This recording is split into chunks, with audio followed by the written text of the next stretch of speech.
तो class 10th की physics विषय के अंतर्गत आप सभी लोगों को हम पहला चैप्टर पढ़ा रहे थे, प्रकाश का परावर्तन तथा अपवर्तन। इस चैप्टर की टोटल अभी तक 2 क्लासें हो चुकी हैं। आज इस चैप्टर की हमारी तीसरी क्लास है और 2 क्लासों में मैंने आपको काफ़ी ज़्यादा कुछ पढ़ा दिया है। तो अगर आपने उन क्लासों को नहीं किया है तो आप इस वीडियो के कमेंट बॉक्स में जाइए, मैंने दोनों क्लासों का लिंक दे दिया है, आप उन दोनों क्लासों को सबसे पहले कर डालिए और अगर आपने कर लिया है तो बहुत अच्छी बात है। तो चलिए, हमने दूसरी क्लास में आप सभी लोगों को क्या पढ़ाया था। दूसरी क्लास में मैंने आपको बताया था फोकस दूरी और वक्रता त्रिज्या में संबंध, लास्ट में ठीक गोली दर्पण से संबंधित परिभाषाएं भी बताई थी और मैंने कहा था गोली दर्पण की फोकस दूरी और वक्रता त्रिज्या में क्या संबंध होता है। फोकस दूरी जो होती है वो गोली दर्पण की वक्रता त्रिज्या की आधी होती है। बताया था कि नहीं बताया था। हमने कहा था जैसे मान लीजिए अवतल दर्पण हम ले लिया, अवतल दर्पण भी तो एक गोली दर्पण है, ठीक। ये इसका क्या है भाई, मुख्य अक्ष है, ये पोल हो गया। अच्छा, अवतल दर्पण में उभरे हुए भाग पर पिंड की कलाई होती है, ये इसका वक्रता केंद्र है। मैंने कहा था वक्रता केंद्र से ध्रुव के बीच की दूरी क्या कहलाती है, वक्रता त्रिज्या।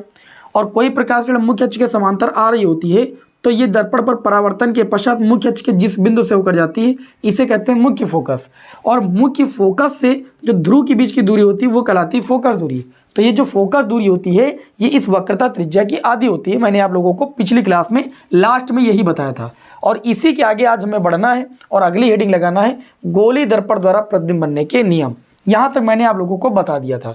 ये फोकस दूरी वक्रता त्रिज्या की आधी होती है, ये उत्तल दर्पण के लिए भी है और अवतल दर्पण के लिए भी है, ठीक है। ऐसा नहीं कि मैंने ये केवल अवतल दर्पण के लिए बताया। तो याद रहेगा आप सभी लोगों को, इसको F बराबर R/2 लिखिए या आप कैंची गुणा कर लोगे तो R बराबर 2F भी आ जाएगा, ठीक है। यही फोकस दूरी और वक्रता त्रिज्या में क्या होता है भैया, संबंध होता है। अब चलिए इसी क्रम में हम आगे बढ़ेंगे भाई।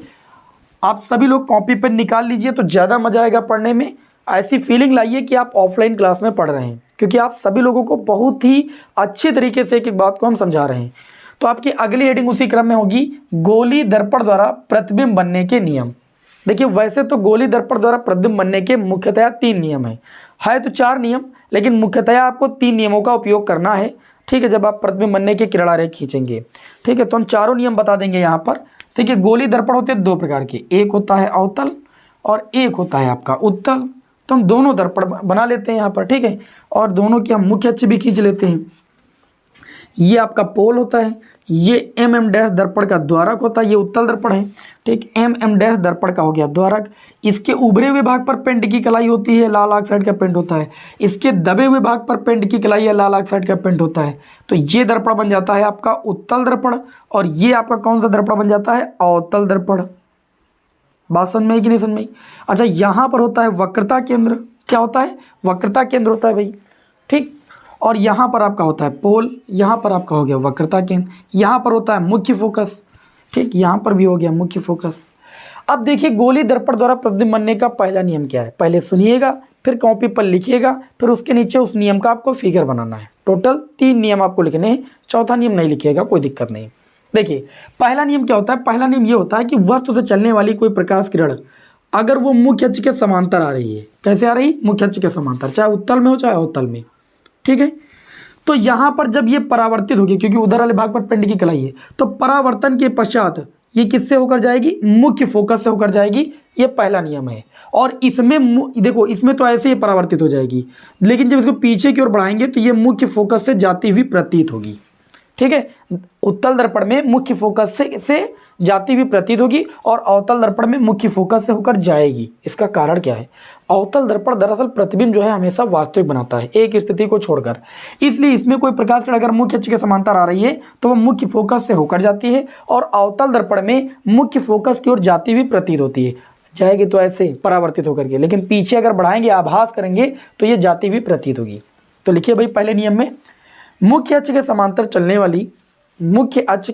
चलने वाली प्रकाश किरण दर्पण पर परावर्तन के पश्चात मुख्य फोकस से होकर जाती है, दर्पण पर परावर्तन के पश्चात मुख्य फोकस से होकर जाती है अवतल दर्पण में, ब्रैकेट में लिख लीजिएगा।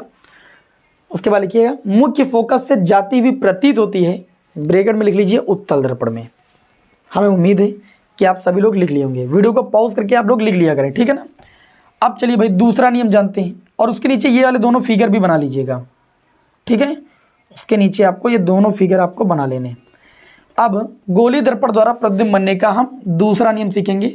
दूसरा नियम क्या होता है, गोली दर्पण द्वारा प्रतिबिंब बनने का दूसरा नियम क्या होता है? दूसरा नियम ये होता है कि अगर मुख्य फोकस की ओर प्रकाश किरण कोई आ रही है, देखो उत्तल दर्पण में मुख्य फोकस की ओर आती हुई प्रतीत होने वाली प्रकाश किरण और अवतल दर्पण में मुख्य फोकस से जाती हुई प्रकाश किरण जब ये दर्पण पर पड़ेगी तो परावर्तित होगी, तो मुख्य अक्ष के समांतर हो जाएगी। इसमें भी अगर कोई प्रकाश किरण उत्तल दर्पण में मुख्य फोकस की ओर आती हुई प्रतीत हो रही है तो ये परावर्तन के पश्चात ऐसे मुख्य अक्ष के समांतर हो जाएगी। तो ये दूसरा नियम है कि मुख्य फोकस से होकर जाने वाली या मुख्य फोकस की ओर आती हुई प्रतीत होने वाली प्रकाश किरण दर्पण पर परावर्तन के पश्चात मुख्य अक्ष के समांतर हो जाती है। ये आपका गोली दर्पण द्वारा प्रतिबिंब बनने का दूसरा नियम है। तो लिखिए सभी लोग, मुख्य फोकस से होकर जाने वाली, होकर किसमें जाएगी? अवतल दर्पण में, या मुख्य फोकस की ओर आती हुई प्रतीत होने वाली, ब्रैकेट में क्या लिखोगे? उत्तल दर्पण में, क्योंकि उत्तल दर्पण में आती हुई प्रतीत होती है। दर्पण पर परावर्तन के पश्चात मुख्य अक्ष के समांतर हो जाती है। ये गोली दर्पण द्वारा प्रतिबिंब बनने का दूसरा नियम है। चलिए तीसरे नियम को भी जान लेते हैं। तीसरा नियम क्या कहता है? तीसरा नियम ये कहता है, इसको थोड़ा सा रब कर देते हैं। तीसरा नियम क्या कहता है, ध्यान से समझिएगा। तीसरा नियम कुछ यूं कहता है कि अगर प्रकाश किरण वक्रता केंद्र से होकर जाए, किससे होकर जाए? वक्रता केंद्र से। दरअसल वक्रता केंद्र से जब किसी गोली पृष्ठ पर कोई रेखा खींची जाती है तो वो अभिलंबवत होती है ना। तो ध्यान दीजिएगा, यहाँ पर अगर कोई प्रकाश किरण हम डायरेक्ट वक्रता केंद्र से होकर गुजारें, किससे होकर गुजारे? वक्रता केंद्र से, तो जैसे इस गोली दर्पण के परावर्तक तल पर पड़ेगी तो जिस जैसे आई है उसी मार्ग पर वापस लौट जाएगी। अभी बता रहे हैं क्यों वापस लौट जाएगी। इसमें देखिए, अगर इसमें कोई प्रकाश किरण ऐसा लग रहा है कि वक्रता केंद्र की ओर आती हुई प्रतीत हो रही है, तो जैसे इस परावर्तक तल पर पड़ेगी तो ऐसे अगर आई है तो वैसे ही वापस लौट जाएगी। समझ पा रहे हो ना? अर्थात वक्रता केंद्र से होकर जाने वाली या वक्रता केंद्र की ओर आती हुई प्रतीत होने वाली प्रकाश किरण दर्पण पर परावर्तन के पश्चात उसी मार्ग में वापस लौट जाती है। कारण, परावर्तन की घटना में आप लोगों ने पढ़ा है कि कोई प्रकाश किरण जितने कोण पर आपतित होती है उतने कोण पर परावर्तित भी होती है। तो जब कोई प्रकाश किरण वक्रता केंद्र की ओर आपतित होती है तो वो 90 डिग्री के कोण पर आपतित होती है, तो परावर्तित भी तो 90 डिग्री के कोण पर होगी। इसीलिए कोई प्रकाश किरण जब वक्रता केंद्र से होकर जाती है या वक्रता केंद्र की ओर आती हुई प्रतीत होती है तो दर्पण पर परावर्तन के पश्चात उसी मार्ग में वापस लौट जाती है। किसी को कोई दिक्कत? कोई दिक्कत नहीं। ये गोली दर्पण द्वारा प्रतिबिंब बनने का तीसरा नियम था। ठीक, और इन्हीं तीनों नियमों का उपयोग करके हम अवतल दर्पण द्वारा प्रतिबिंब बनने की 6 स्थितियों का किरण आरेख खींचेंगे और उत्तल दर्पण द्वारा प्रतिबिंब बनने की 6 किरण आरेखों को खींचेंगे। अच्छा, इसमें चौथा नियम क्या है? चौथा नियम ये होता है कि अगर प्रकाश किरण ऐसे आती है, पोल पर आपतित होती है, ठीक है, तो ये पोल पर जितने कोण से आपतित होती है उतने कोण से ये परावर्तित हो जाती है। ये गोली दर्पण द्वारा प्रतिबिंब बनने का दूसरा नियम है। आपतन कोण परावर्तन कोण के बराबर होता है, आप सभी लोगों को पता है, अच्छे से पता है, इसको बताने की कोई ज़रूरत नहीं। तो ये नियम लिखने की कोई ज़रूरत नहीं, लेकिन मैंने ऐसे बता दिया। ठीक है, चलिए इसको रब कर देते हैं भाई। और अब आपको अवतल दर्पण द्वारा प्रतिबिंब बनने की किरण आरेख खींचना है। 6 स्थितियां हैं अवतल दर्पण द्वारा प्रतिबिंब बनने की। उन 6 स्थितियों को आप सभी लोगों को बहुत ही अच्छे से समझना है। तो आप सभी लोग हेडिंग लगा लीजिए भाई। हेडिंग क्या लगाएंगे? अगली हेडिंग आपको लगाना है अवतल दर्पण द्वारा, अवतल, देखिए गोली दर्पण 2 प्रकार के होते हैं ना, तो अवतल दर्पण द्वारा प्रतिबिंब बनने के 6 किरण आरेख हैं और उत्तल दर्पण द्वारा प्रतिबिंब बनने के 2 ही किरण आरेख हैं। अवतल दर्पण द्वारा प्रतिबिंब बनने के किरण आरेख, प्रतिबिंब बनने के किरण आरेख या नियम भी आप लिख सकते हो, वैसे तो किरण आरेख ज़्यादा बेटर रहेगा। प्रतिबिंब बनने के किरण आरेख, ठीक है। टोटल कितनी स्थितियां मैंने बताई? 6 स्थितियां बताई। तो एक एक स्थिति को बहुत ध्यान से समझिएगा। पहली स्थिति, जब वस्तु अनंत पर हो। कहाँ पर स्थित हो? जब वस्तु अनंत पर स्थित हो।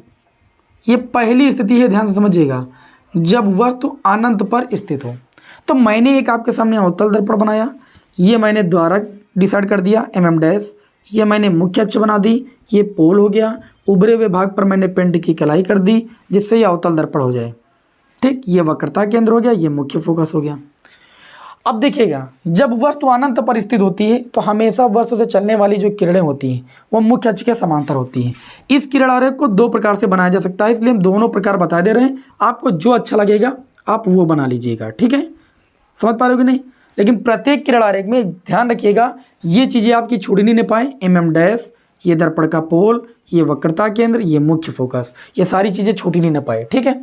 तो ध्यान दीजिएगा, जब वस्तु अनंत पर स्थित होती है तो इस कंडीशन को हम दो प्रकार से इसका किरण आरेख बना सकते हैं। देखिए पहले तो वस्तु से चलने वाली जो प्रकाश किरण है, ठीक है, देखो अनंत पर कोई वस्तु स्थित होती है तो जो किरणें होती हैं वो हमेशा क्या होती है भाई, मुख्य अक्ष के समांतर होती हैं। तो जब प्रकाश किरणें दोनों मुख्य अक्ष के समांतर आएंगी तो आपने अभी नियम में पढ़ा है कि अगर प्रकाश किरण मुख्य अक्ष के समांतर आएगी तो परावर्तन के पश्चात किससे होकर जाएगी, फोकस से। ये भी मुख्य अक्ष के समांतर है, ये भी किससे होकर जाएगी, मुख्य फोकस से। दोनों किरणें एक दूसरे को एफ पर काटती हैं, अर्थात जब वस्तु अनंत पर स्थित होती है तो प्रतिबिंब कहाँ बनता है, मुख्य फोकस पर। और आप देख पा रहे हैं यहाँ पर प्रतिबिंब बिल्कुल बिंदु आकार का बन रहा है, बिंदु आकार का, वास्तविक, उल्टा और वस्तु से छोटा। अच्छा, इसी किरण आरेख को हम ऐसे भी बना सकते हैं। देखिए कुछ किताबों में ऐसे भी देखने को मिलेगा, वस्तु से चलने वाली पहली किरण आएगी, मुख्य फोकस से होकर जाएगी, और कोई प्रकाश किरण मुख्य फोकस से होकर जाती है तो मुख्य अक्ष के समांतर हो जाती है। यह भी आपको नियम मैंने बताया। अच्छा, दूसरी जो प्रकाश किरण होगी वो डायरेक्ट वक्रता केंद्र से होकर जाएगी, ठीक, और कोई प्रकाश किरण वक्रता केंद्र से होकर जाती है तो उसी मार्ग पर वापस लौट जाती है। ये दोनों किरणें एक दूसरे को जहां पर काटती हैं वहां पर क्या बनता है, अनंत पर रखी वस्तु का प्रतिबिंब बनता है। मैंने पहले बता दिया कि अगर वस्तु अनंत पर है तो उससे किरणें समांतर चलेंगी। देख सकते हो यहाँ पर भी समांतर चली है और यहाँ पर भी समांतर चली है, और दोनों एक दूसरे को काटी कहाँ पर, यहाँ में भी देख सकते हो आप, फोकस पर कटी और यहाँ पर भी फोकस पर कटी। लेकिन यहाँ पर आपको स्पष्ट हो रहा है कि प्रतिबिंब नीचे की ओर बन रहा है, इसलिए उल्टा आप बोल सकते हो, लेकिन यहाँ स्पष्ट नहीं हो रहा है। तो आपको दोनों किरण आरेख में से कोई भी बना सकते हो, दोनों सही है। और आपको लिखना क्या है इसमें, आपको क्या लिखना है, ये दोनों किरण आरेख आप बना सकते हैं, बिल्कुल बना सकते हैं।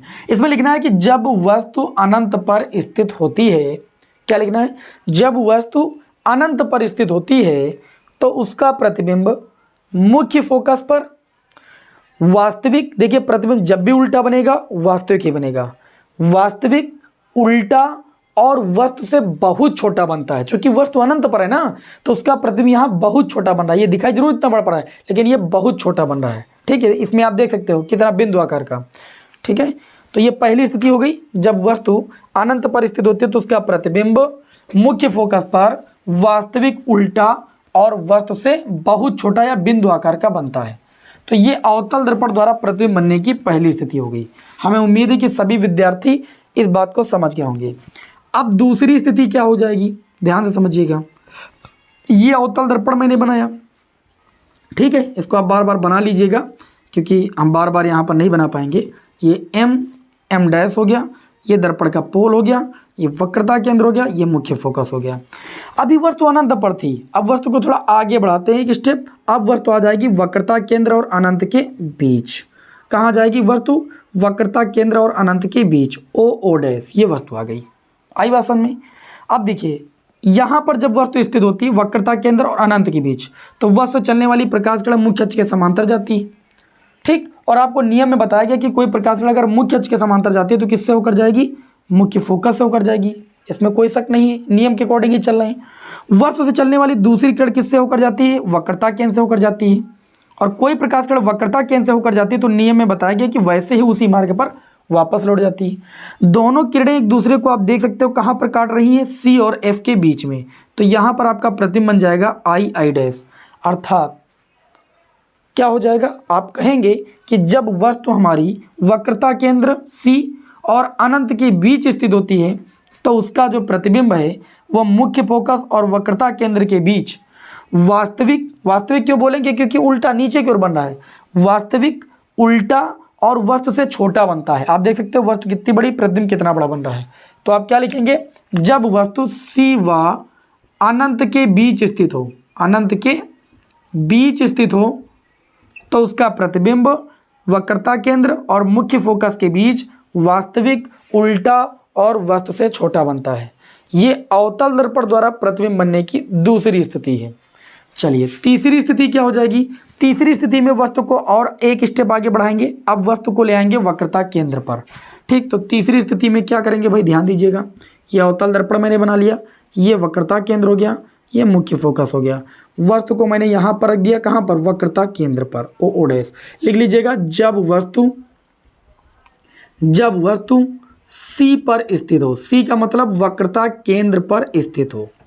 ध्यान दीजिएगा, जब वस्तु अनंत पर थी तो प्रतिबिंब मुख्य फोकस पर बन रहा था। जब वस्तु अनंत और वक्रता केंद्र के बीच हम लाए तो प्रतिबिंब इधर थोड़ा सा बड़ा C और F के बीच आ गया। अब वस्तु को और आगे बढ़ाए तो प्रतिबिंब और आगे बढ़ जाएगा, मतलब अब प्रतिबिंब C पर ही बनेगा। तो वस्तु से चलने वाली पहली किरण मुख्य अक्ष के समांतर जाएगी और किससे होकर जाएगी, मुख्य फोकस से होकर जाएगी। वस्तु चलने वाली दूसरी किरण मुख्य फोकस से होकर जाएगी। आपको पता है कि जब कोई प्रकाश किरण मुख्य फोकस से होकर जाती है तो मुख्य अक्ष के समांतर हो जाती है, तो ये मुख्य अक्ष के समांतर हो जाएगी। दोनों किरणें एक दूसरे को कहाँ पर काट रही हैं, वक्रता केंद्र पर काट रही हैं। और जितनी बड़ी वस्तु थी उतने बड़ा यहाँ पर नीचे प्रतिबिंब बन रहा है, आप देख पा रहे हैं। तो हम इसमें क्या बोलेंगे, इस स्थिति को देखिए, ये सारी स्थितियाँ आपको याद रखनी है, तभी आपका न्यूमेरिकल आसान हो पाएगा। तो इस स्थिति में बोलना है कि जब वस्तु हमारी C पर स्थित होती है तो उसका प्रतिबिंब C पर ही, मतलब वक्रता केंद्र पर ही बनता है। वास्तविक बनता है क्योंकि ये उल्टा बन रहा है, वास्तविक उल्टा और वस्तु के बराबर बनता है। इस स्थिति में क्या लिखना है, जब वस्तु वक्रता केंद्र पर स्थित होती है तो उसका प्रतिबिंब वक्रता केंद्र पर ही, वास्तविक, उल्टा और वस्तु के बराबर बनता है। बताइए किसी विद्यार्थी को कोई दिक्कत, कोई दिक्कत नहीं। तो ये अवतल दर्पण द्वारा प्रतिबिंब बनने की टोटल कितनी स्थितियां हो गई, 3। हाई टोटल कितनी स्थितियां, 6। चलिए चौथी हेडिंग डालिएगा। अब वस्तु को थोड़ा और आगे बढ़ाएंगे हम, ठीक है। मजा आ रहा है आप सभी लोगों को, बिल्कुल मजा आ रहा होगा, धैर्य के साथ पढ़ते रहिए। चौथी स्थिति नंबर 4 डालिएगा। जब वस्तु C व, अब देखिए C पर लाए थे, अब C व F के बीच लाएंगे, C व F के बीच स्थित हो।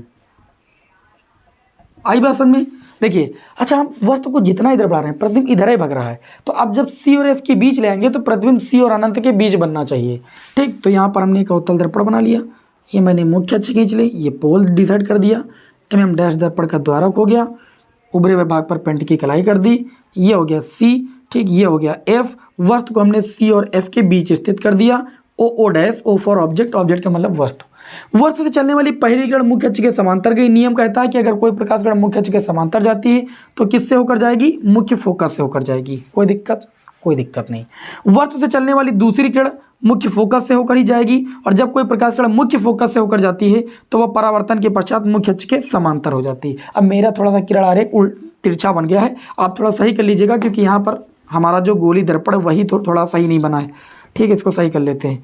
तो ऐसे मुख्य फोकस से होकर जाएगी, ध्यान समझिएगा, मुख्य फोकस से होकर जाएगी तो दर्पण पर परावर्तन के पश्चात मुख्य अक्ष के समांतर हो जाएगी। ये दोनों किरणें एक दूसरे को यहाँ पर काटेंगी, बात समझ में। जब यहाँ पर काटेंगे तो ये जो स्थान है ये C और अनंत के बीच का होगा, और यहाँ पर आपको एक चीज़ देखने को मिलेगी कि वस्तु से बड़ा प्रतिबिंब बनने लगा।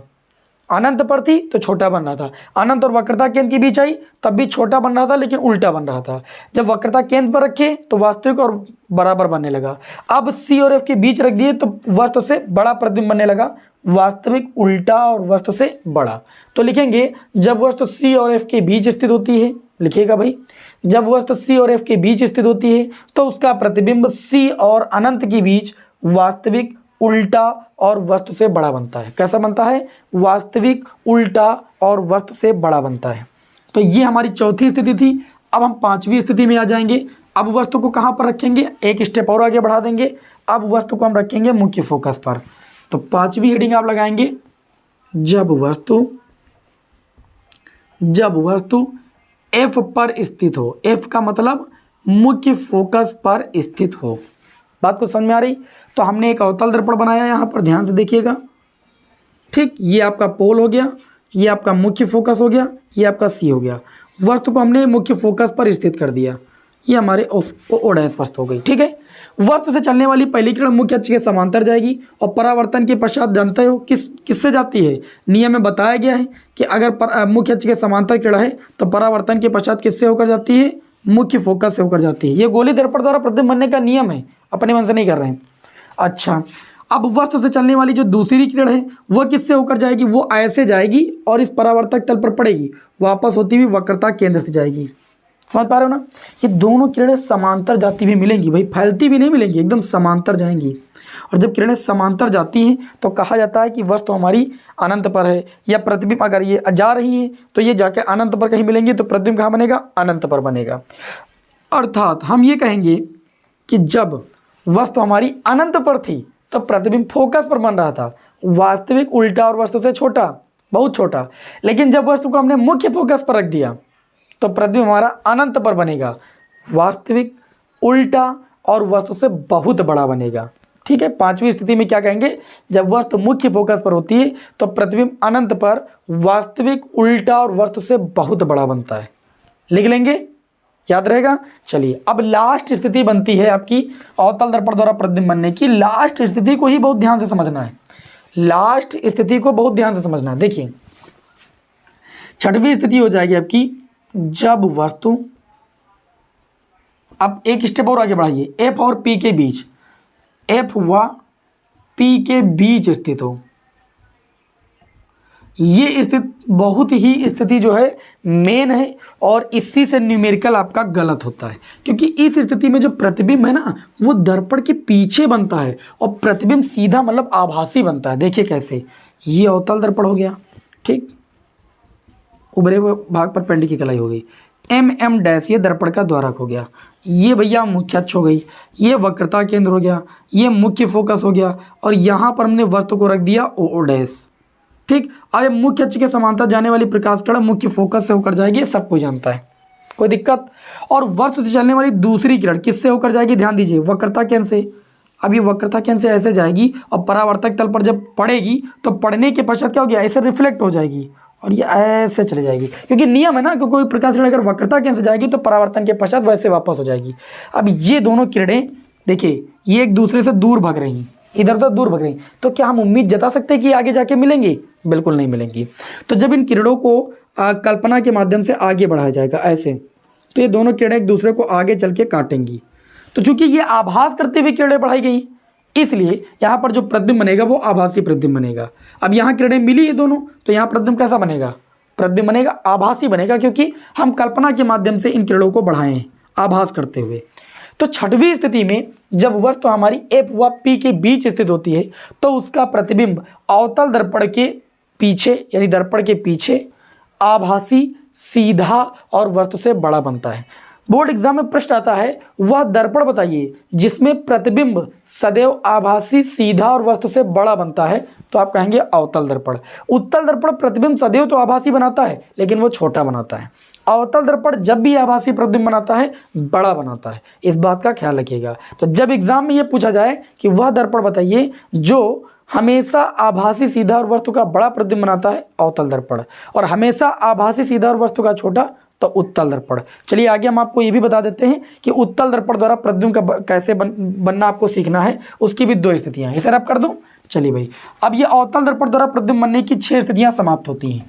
अगली हेडिंग आपको डालना है उत्तल दर्पण द्वारा प्रतिबिंब बनने के किरण आरेख। ठीक है, गोली दर्पण में दो होते हैं ना, अवतल दर्पण द्वारा हो गया। अब आप हेडिंग डालेंगे उत्तल दर्पण द्वारा, उत्तल दर्पण द्वारा प्रतिबिंब का बनना या प्रतिबिंब बनने के किरण आरेख। इसमें भैया 2 ही स्थितियां हैं। देखिए पहली स्थिति है जब वस्तु अनंत पर हो, जब वस्तु कहां हो, अनंत पर स्थित हो। और दूसरी स्थिति क्या है, ध्यान से समझिएगा, जब वस्तु अनंत और पी के बीच मतलब ध्रुव के बीच कहीं भी स्थित हो, कहीं भी स्थित हो। एक ही स्थिति नहीं होती है इसकी, यही वाली मुख्य है। ठीक, चलिए भाई इसको समझ लेते हैं। तो उत्तल दर्पण द्वारा प्रतिबिंब बनने की कितनी स्थितियां हैं, तो आप कहेंगे 2 स्थितियां है तो मेनली एक ही। बाकी तो आप जानते हैं कि वस्तु जब अनंत पर होती है तो प्रतिबिंब कहाँ बनता है भाई, फोकस पर बनता है, सीधी सी बात है। देखिए भाई, लेकिन इतना ख्याल रखिएगा उत्तल दर्पण सदैव प्रतिबिंब कैसा बनाता है, आभासी बनाता है। तो देखिए यहाँ पर हमने एक उत्तल दर्पण बना दिया। ठीक, ये उत्तल दर्पण है। उत्तल दर्पण में दबे हुए या धसे हुए तल पर क्या होती है, पेंट की कलाई होती है, एम डैश हो गया। क्लियर हुई बात। अब देखो वस्तु अगर अनंत पर है, ये पोल हो गया, वस्तु अगर अनंत पर है तो ऐसे मुख्य अक्ष के समांतर आएगी, आएगी कि नहीं आएगी। और जब मुख्य अक्ष के समांतर आएगी तो आप सभी को पता है कि ये ऐसे वापस हो जाएगी, इसमें भी ऐसे वापस हो जाएगी। ठीक, लेकिन जब इन किरणों को पीछे की ओर हम बढ़ाएंगे ऐसे, तो ये एक बिंदु पर काटती हुई प्रतीत होंगी, वह बिंदु होगा आपका मुख्य फोकस, यहाँ होगा वक्रता केंद्र। तो हम ये कहेंगे कि जब वस्तु उत्तल दर्पण में अनंत पर स्थित होती है तो उसका प्रतिबिंब कहाँ पर बनता है, मुख्य फोकस पर बनता है। और चूंकि इन किरणों को आभास करते हुए पीछे बढ़ाया गया, इसलिए प्रतिबिंब कैसा बनेगा, आभासी बनेगा। उत्तल दर्पण सदैव आभासी बनाता है, लेकिन कारण होता है कि उत्तल दर्पण सदैव प्रतिबिंब का प्रतिबिंब छोटा बनाता है। आपने देखा होगा वाहनों के बगल में जो दर्पण लगा रहता है वो उत्तल दर्पण ही होता है। पीछे का एरिया कितना ज़्यादा होता है, लेकिन सारे एरिया को कवर करके दिखाता है, तो वो उत्तल दर्पण है और सीधा दिखाता है। आप देखते होंगे कि जो गाड़ी के बगल शीशा लगा होता है, पीछे का इतना भारी एरिया आप देखते हो छोटे से दर्पण में दिखा देता, सब कुछ दिखाई पड़ता है। तो वो प्रतिबिंब सीधा बनाता है पीछे का, और आभासी बनाता है और छोटा बनाता है। समझ पा रहे हो, वो उत्तल दर्पण ही है। अब उत्तल दर्पण द्वारा प्रतिबिंब बनने की दूसरी स्थिति क्या है, देखिए ये मैंने उत्तल दर्पण बनाया, ये मैंने मुख्य अक्ष खींची, डैश दर्पण का द्वारक हो गया, दबे हुए भाग पर पेंट की कलाई हो गई, कोई दिक्कत, ये आपका मुख्य फोकस हो गया, ठीक, और ये हो गया वक्रता केंद्र। अब वस्तु को यहाँ पर पोल है और ये अनंत है, इधर पोल और अनंत के बीच कहीं भी वस्तु को ऐसे रख दीजिए, कहीं भी वस्तु को रख दीजिए, ये वस्तु रख दी हमने ओ डैश। वस्तु चलने वाली पहली किरण मुख्य अक्ष के समांतर, वही पुराना काम। और प्रकाश किरण अगर मुख्य अक्ष के समांतर गई तो आप सभी लोगों को पता है मुख्य फोकस से जाती हुई ऐसे प्रतीत होगी। ऐसा लगेगा कि वो मुख्य फोकस की ओर जाती हुई प्रतीत हो रही है, क्योंकि ये ऐसे रिफ्लेक्ट हो जाएगी। लेकिन जब किरण को पीछे की ओर बढ़ाएंगे तो ये मुख्य फोकस की ओर जाती हुई प्रतीत होगी। अच्छा, वस्तु चलने वाली दूसरी किरण वक्रता केंद्र की ओर जाती हुई प्रतीत होगी, ठीक। तो अगर वक्रता, अभी नियम बताया था मैंने कि अगर कोई प्रकाश किरण वक्रता केंद्र की ओर जाती हुई प्रतीत हो रही है तो वो परावर्तन के पश्चात उसी मार्ग पर वापस लौट जाएगी। अब ये दोनों किरणें एक दूसरे को कहाँ पर काटेंगी, आप देख पा रहे हो, यहाँ पर काटेंगी। तो जहाँ जहाँ किरणें काटती वहीं पर प्रतिबिंब बनता है। अर्थात हम ये कह सकते हैं कि वस्तु हमारी अगर अनंत और पोल के बीच कहीं भी स्थित है उत्तल दर्पण में, तो प्रतिबिंब सदैव हमारा पोल और एफ यानी ध्रुव और फोकस के बीच में ही बनेगा, आभासी बनेगा, सीधा बनेगा और वस्तु से छोटा है। वस्तु इतनी बड़ी, प्रतिबिंब इतना बड़ा। तो उत्तल दर्पण सदैव प्रतिबिंब आभासी बनाता है और छोटा बनाता है। अवतल दर्पण की एक स्थिति में प्रतिबिंब आभासी तो बना लेकिन बड़ा बना, और उत्तल दर्पण कभी आभासी प्रतिबिंब बड़ा नहीं बनाता है, हमेशा छोटा बनाता है। तो ये उत्तल दर्पण द्वारा प्रतिबिंब बनने की दूसरी स्थिति थी। इस तरीके से आज की इस क्लास में मैंने आपको क्या बताया, गोली दर्पण द्वारा प्रतिबिंब बनने के नियम, और गोली दर्पण में अवतल दर्पण और उत्तल दर्पण, अवतल दर्पण द्वारा प्रतिबिंब बनने के 6 किरण आरेख और उत्तल दर्पण द्वारा प्रतिबिंब बनने के 6 किरण आरेख कंप्लीट करा दी। हमें उम्मीद है कि आप सभी को क्लास पसंद आई होगी। नेक्स्ट क्लास में हम आगे के टॉपिक को पढ़ेंगे, ठीक है। चलिए फिर नेक्स्ट क्लास में आपको मिलते हैं। जय हिंद, वंदे मातरम।